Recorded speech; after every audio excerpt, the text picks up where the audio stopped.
Have you ever wondered where the word enemy comes from?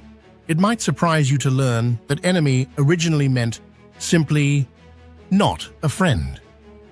The modern English word comes from Middle English enemy.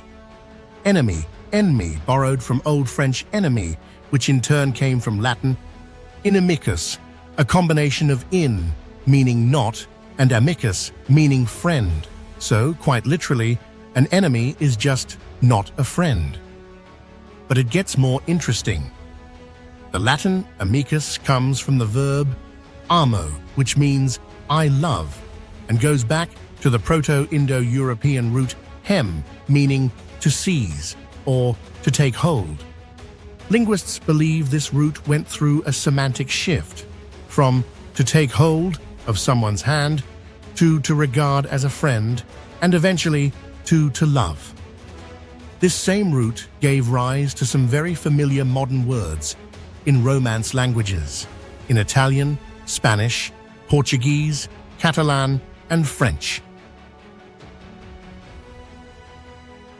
So, when you say enemy, you're actually saying someone who is not loved, or even someone unloving.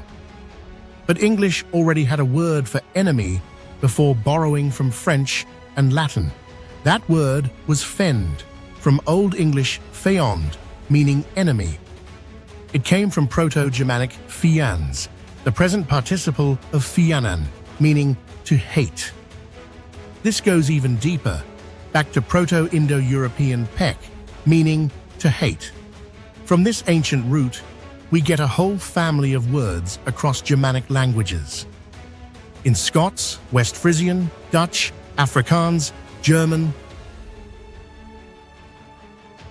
Swedish, Norwegian, Danish, Icelandic, and Faroese. And in some other Indo-European languages, in Sanskrit, Ancient Greek, Latin, etc.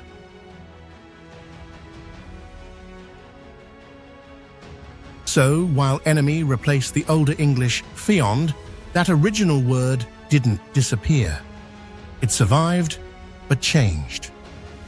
In modern English, fiend now refers not just to an enemy, but to something more sinister, a demonic or evil being.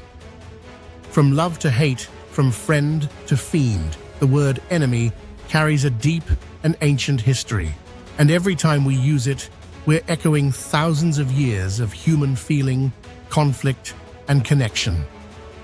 Subscribe to find out more.